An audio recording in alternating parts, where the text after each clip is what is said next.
할렐루야.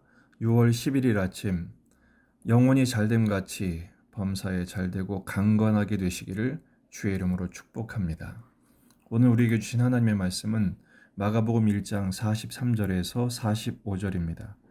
곧 보내시며 엄히 경고하사 이르시되 삼가 아무에게 아무 말도 하지 말고 가서 네 몸을 제사장에게 보이고 네가 깨끗하게 되었으니 모세가 명한 것을 드려 그들에게 입증하라 하셨더라. 그러나 그 사람이 나가서 이 일을 많이 전파하여 널리 퍼지게 하니 그러므로 예수께서 다시는 드러나게 동네에 들어가지 못하시고 오직 바깥 한적한 곳에 계셨으나 사방에서 사람들이 그에게로 나아오더라. 아멘. 본문에 계시된 주님은 어떤 분이신가? 침묵하라고 엄히 경고하시는 분이십니다. 예수님은 나병 환자를 고쳐주십니다. 그리고 그를 보내시면서 엄히 경고하시죠. 삼가 아무에게 아무 말도 하지 말고 다만 제사장에게 깨끗하게 된 것을 입증만 하라, 이렇게 명령하십니다.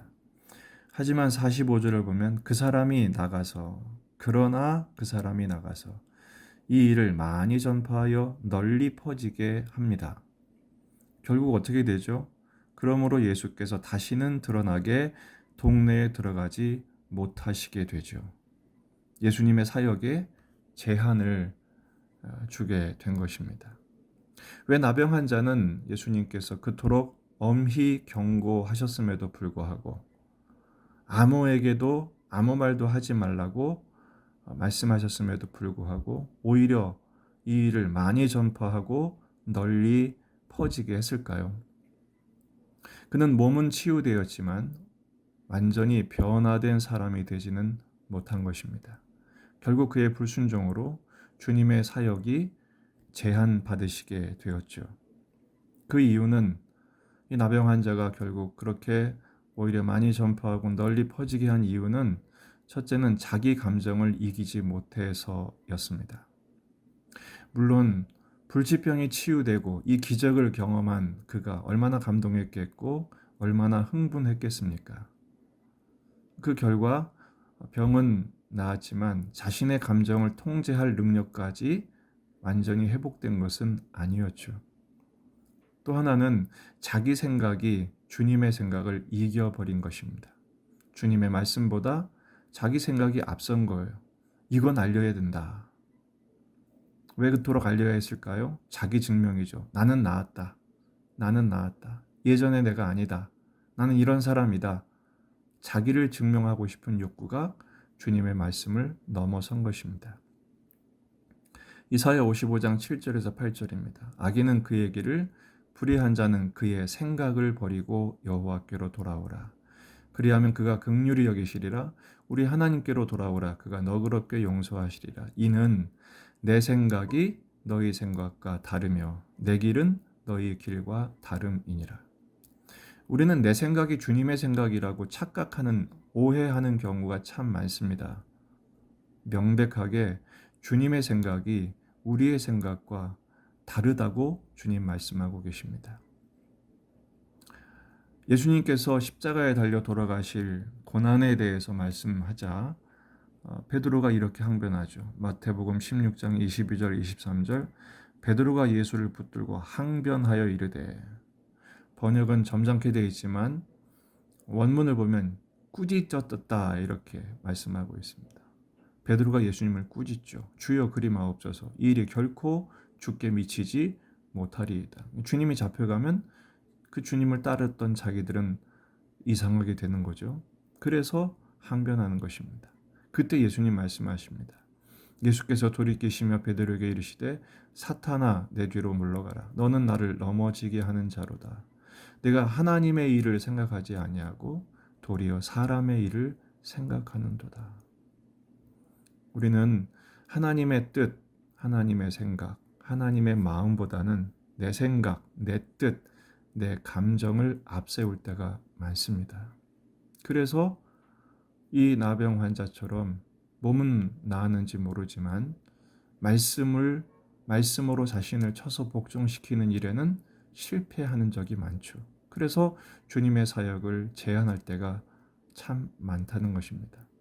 그렇다면 어떻게 해야 내 감정, 내 생각보다 주님의 마음, 주님의 뜻에 순종할 수 있을까요? 그 구체적인 실천 방안으로 첫 번째, 먼저 질문으로 시작하는 것입니다. 내 생각, 내 마음은 내려놓고 항상 먼저 질문하는 것입니다. 주님의 마음은 어떠실까? 주님의 뜻은 무엇일까? 이 순간 주님은 나에게 뭐라고 말씀하시는가? 내 감정과 내 생각을 내려놓는 첫 번째 단계는 하나님의 마음, 하나님의 뜻을 먼저 생각하는 것입니다. 질문하는 것입니다.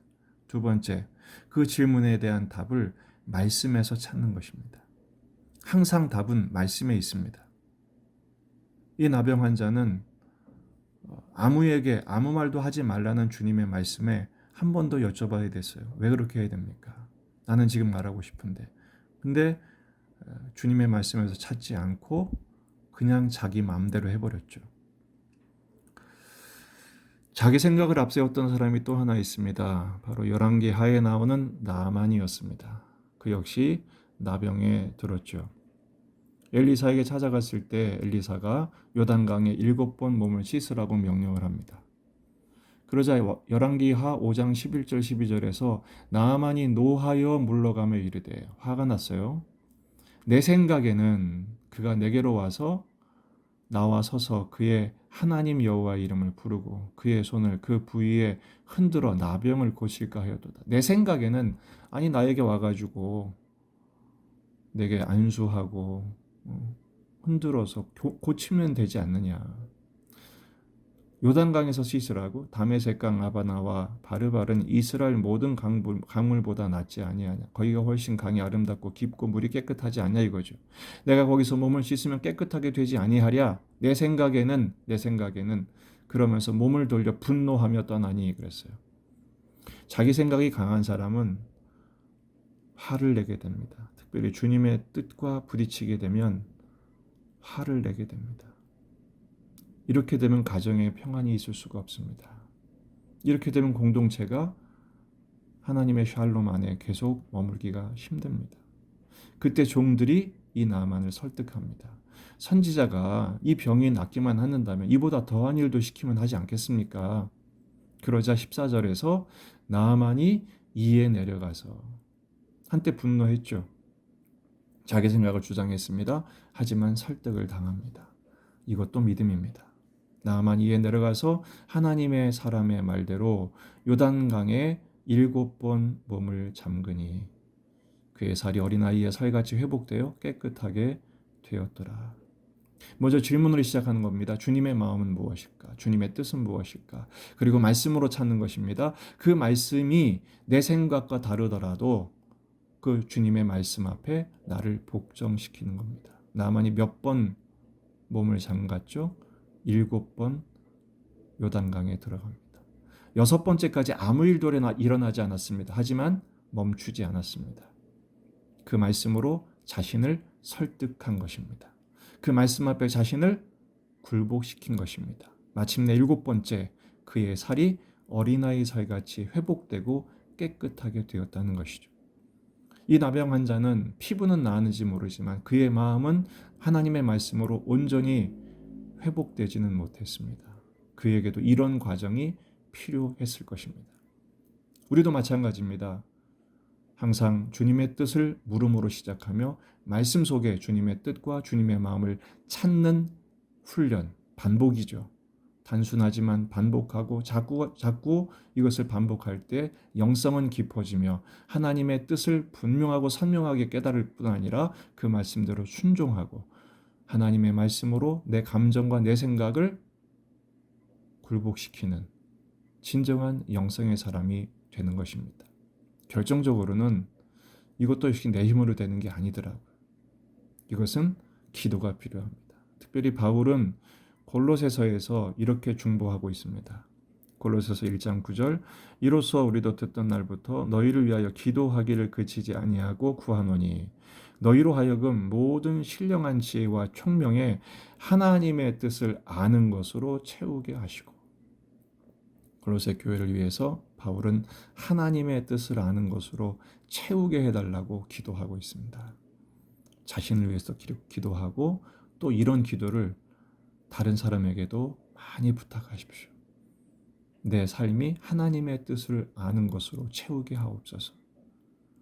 그리고 성령님도 우리를 위해서 이렇게 기도하고 계시다는 사실을 잊지 마시기 바랍니다. 로마서 8장 27절 마음을 살피시는 이가 성령의 생각을 아시나니 이는 성령이 하나님의 뜻대로 성도를 위하여 간구하십니다. 성령님이 우리 위해서 무엇을 기도합니까? 하나님의 뜻대로 살고 하나님의 뜻대로 선택하도록 성령님이 지금도 우리를 위해서 우리 안에서 우리와 동행하며 기도하고 계시다는 사실을 잊지 마시기 바랍니다.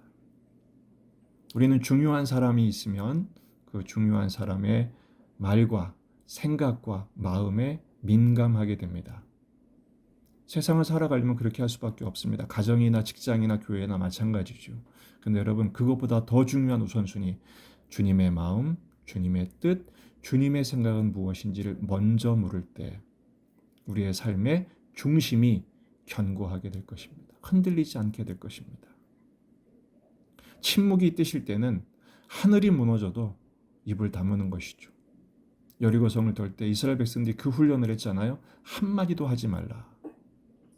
그러나 외치라 하실 때는 우리의 모든 것을 토하듯이 마지막 7째 날 7바퀴째 함성을 담대하게 외쳤던 것처럼 담대히 외칠 수 있어야 합니다. 이게 바로 교회의 세상을 두렵게 하는 교회의 영성이요 성도들의 믿음의 중심인 것입니다.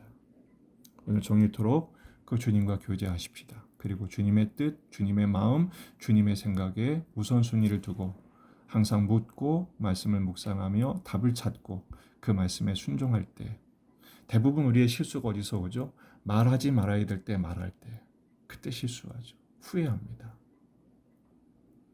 은쟁반의 금사과처럼 정말 결정적인 때 그 타이밍에 주님이 주시는 말씀을 가지고 그 말씀을 나누고 침묵하라 하실 땐 침묵하되 말하라 할 때는 지혜로운 말로 우리의 영성과 삶을 정말 고급지고 아름답게 만드는 저와 여러분의 삶이 되기를 주의 이름으로 축복합니다.